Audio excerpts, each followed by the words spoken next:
In this edition of Locked On Capitals, we talk about the latest on Connor Brown and how he was placed on injured reserve. Later in the show, we'll talk about this opportunity that's been presented for Connor McMichael and Joe Snively. They should make the most of it. And ultimately, why did the Capitals go with Beck Malenstyn over Sonny Milano? We'll talk about all of that and more next on this edition of Locked On Capitals.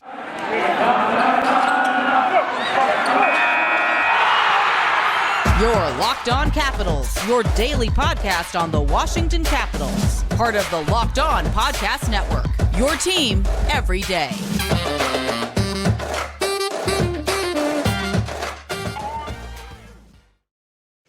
Well, hello and welcome into this edition of Locked On Capitals. I'm so glad you decided to join me today.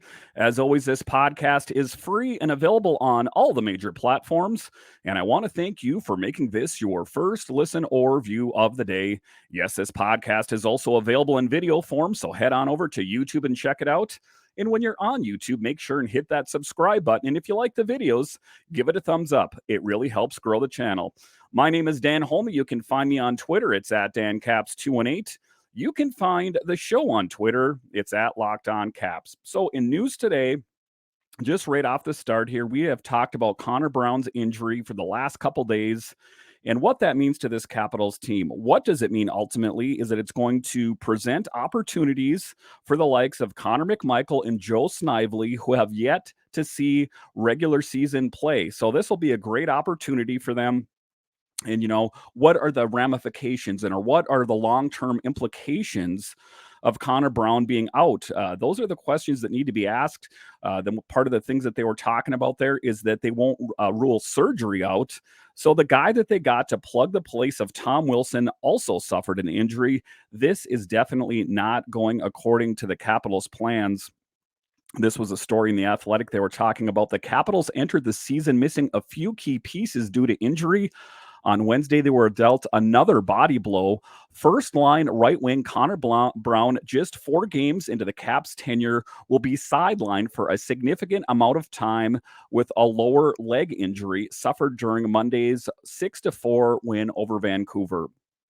And when you watched the game, you could tell that something happened. I didn't see what had happened until they kind of zoomed up on him and noticed that he was kind of grimacing and hunched over on the way to the bench. But suffices to say, he suffered an injury that's major enough that he's going to miss some substantial time. Again, like I talked about, not ideal. This was a guy that they got to plug in for Tom Wilson, you know, until about Thanksgiving or Christmas. So the one thing you can say about this, and I've said this before, is, you know, oftentimes players will say, well, when did you get your big break? And they'll say, I got my big break when the guy in front of me got injured, and then I played so well, they couldn't take me out of the lineup. And you got to think to a certain extent, you know, I don't want to say that Connor Brown and Joe Snively were hoping for something like this. No one hopes for injuries, of course, but a real golden opportunity for them to get inserted into a lineup that necessarily might not have happened.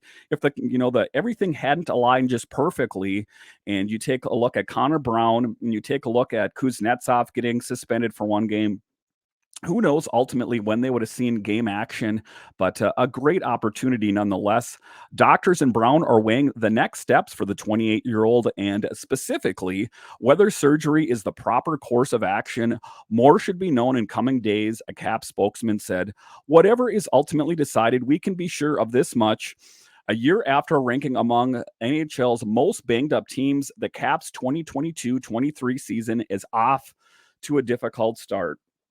And this is a Caps team that everyone talks about, this aging roster of Alex Ovechkin and Nick Backstrom, the geriatric team, if you will.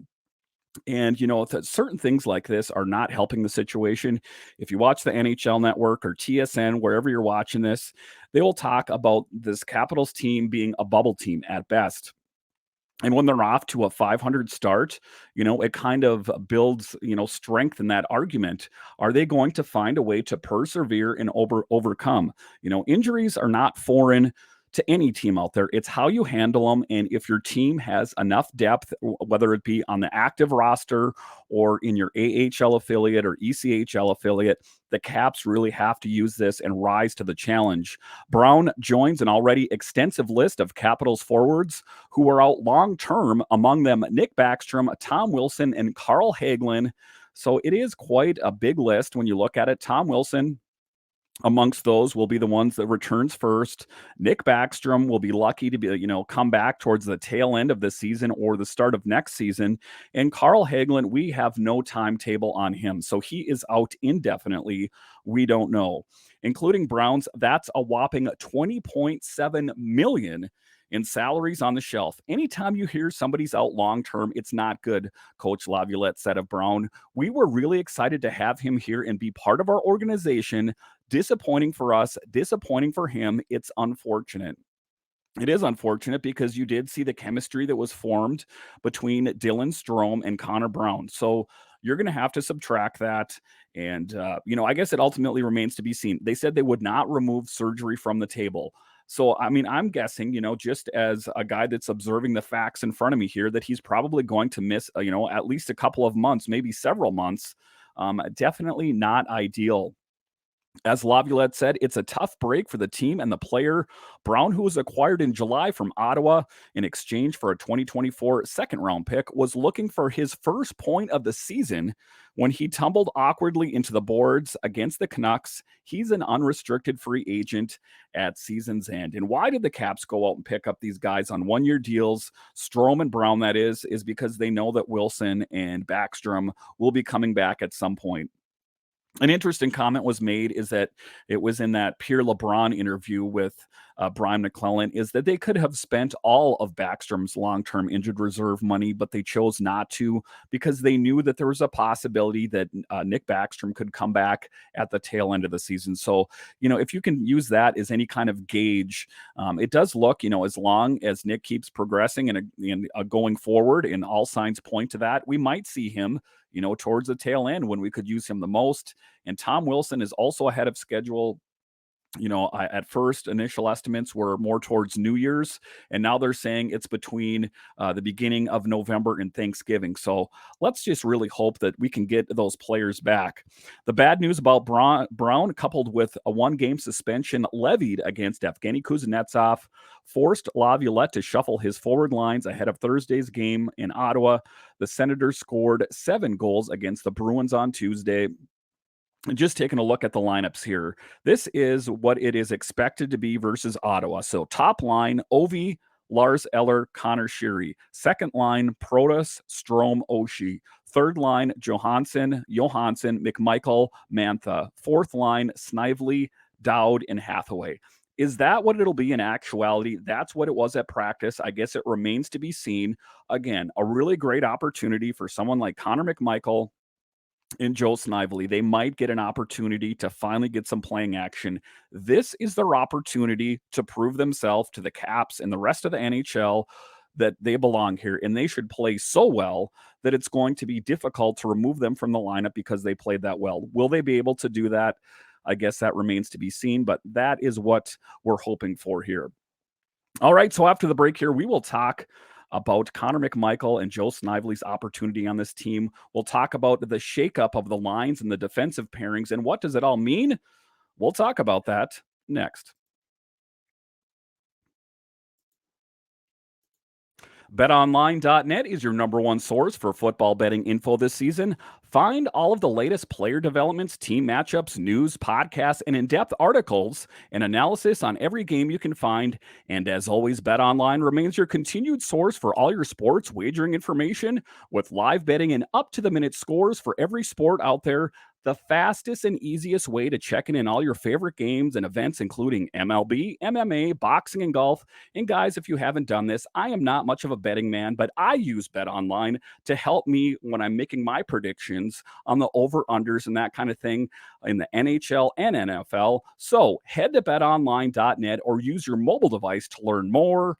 BetOnline, where the game starts. Thank you for making Locked On Capitals your first listen today. Now make your second listen Locked On Game to Game.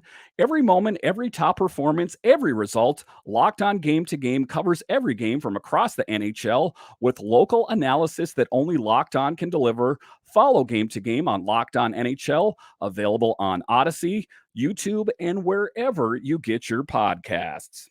All right, welcome back into this edition of Locked On Capitals, where it's your team every day. In this next segment, we are going to talk about the shakeup of the lines and the defensive pairings and what is all behind this. Of course, like we talked about in the first segment, it has mostly to do with Connor Brown being out and Kuznetsov, and you're going to be playing an Ottawa Senators team that is young and up and coming, but a bit off to a slow start. But I think a good proving ground for those guys to see what they ultimately have in the tank. Do they belong on this team, or is there someone else in Hershey that would be a better fit? A lot of people are talking about why is Beck Malenstyn up. They wanted the added depth, and he also brings that sandpaper and grit if called upon. I ultimately don't think that he will see a lot of playing time, if at all. But when they make a trip, they always like to have an extra just in case. The forward lines also changed without Kuznetsov. Lars Eller moved up to the first line to play between Ovechkin. Conor Sheary, who leads the club with 3 goals this season. Aliaksei Protas moved back to the top 6, working on the second line with Dylan Strome and T.J. Oshie, writes Washington Hockey Now. On the bottom 6, the team will finally see Connor McMichael and Joe Snively drawn for the first time. McMichael is centering the third line with Marcus Johansson and Anthony Mantha, while Snively is playing on the fourth line with Nick Dowd and Garnet Hathaway. Beck Malenstyn, who was called up on Wednesday, was the extra forward. He was skating on the fourth pairing with Matt Irwin. So Malenstyn is what I would call insurance. I do think that, he would be an interesting guy to try to piece in there just because he has that big presence, that intimidation factor. Is he Tom Wilson? No, but he does have that big frame and he is a bit more aggressive. I do think the physicality has been something that this Caps team has been missing in Tom Wilson's absence. I think it's a good fit. I don't know if ultimately he will see any kind of playing time. My, hunch is that he will not unless there is some sort of other injury. So Kuznetsov suspension and Brown, of course, did not skate. Washington is coming back in action on Thursday against the Ottawa Senators. The team is coming off back-to-back wins, while the Senators captured their first win of the season on Tuesday with a 7-5 victory over the Bruins. So, it's one of the things the Caps are going to have to be ready going forward for a team, this young Ottawa Senators team that is looking to make a name for himself. They're looking to make a name, get these big names out there, show that they are a legitimate team that needs to be reckoned with. If you take a look at the Ottawa Senators, it's always a team that's going to be better next year and next year.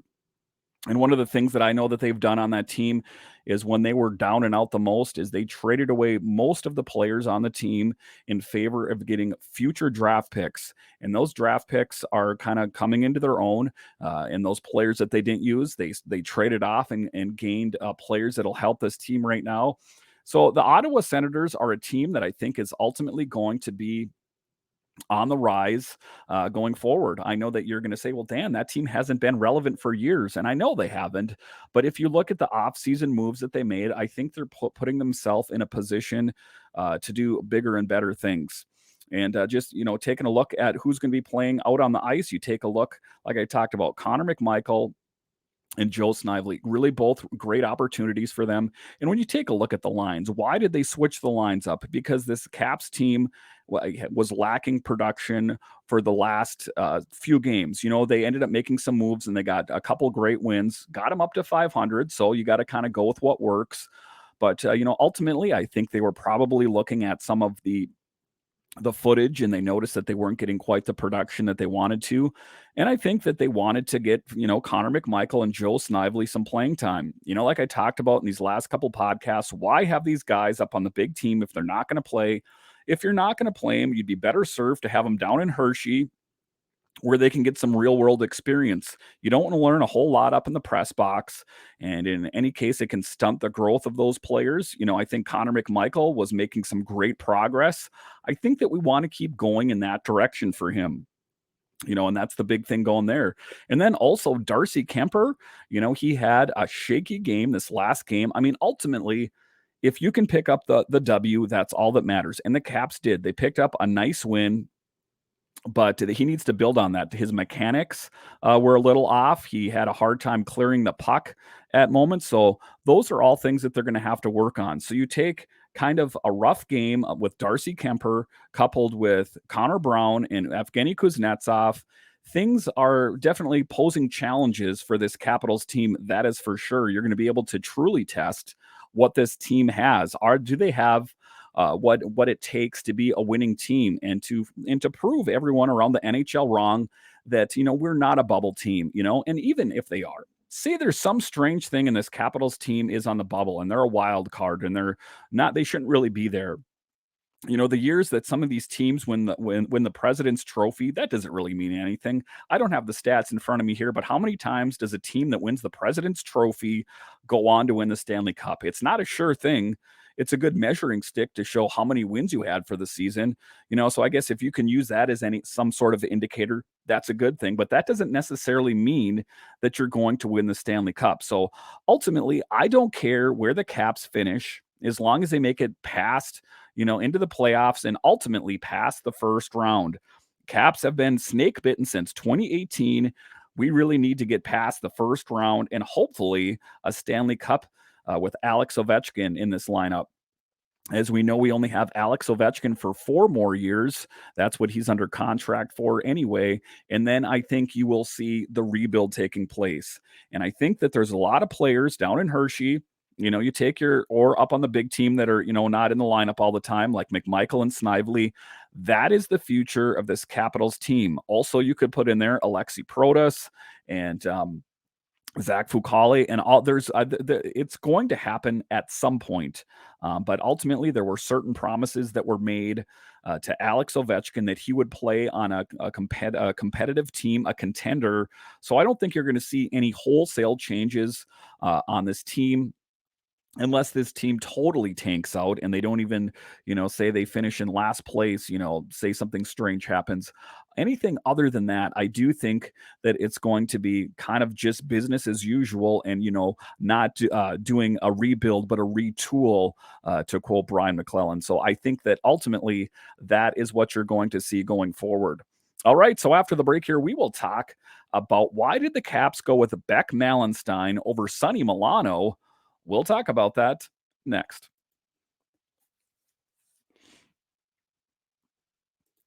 All right, welcome back into this edition of Locked On Capitals, where it's your team every day. In this final segment of the show, we are going to talk about why did the Caps go with Beck Malenstyn over Sonny Milano. Sonny Milano was a guy that they picked up recently here, a forward that was announced during the middle of the game. And at the time, it didn't make sense. And this is one of the things that I talked about right after that is having depth in case of injury. And well, guess what happened? It happened. Injury happened to Connor Brown, a guy that was slated to play an integral role on this team this year, most likely going to miss several months. So it makes sense to have a guy like Sonny Milano, who they got for like $775,000 to play on this team. And, if he doesn't get any playing time or a lot of playing time, well, at least they got some insurance and they got him on the cheap. So I think it was a wise move. Again, it doesn't happen every day that you announce these signings during the middle of a game. But Tom Gliddy talked about this and he said, for those wondering why the Capitals didn't call up Sonny Milano after signing him earlier this week, Laviolette said they want him to get acclimated, play some games with Hershey first. They called up Beck Malenstyn to have an extra healthy forward on the trip to Ottawa. Again, pretty standard fare when you're making a road trip that if there is some sort of injury and there is a roster spot available, of course you would fill it. Why wouldn't you want to do that?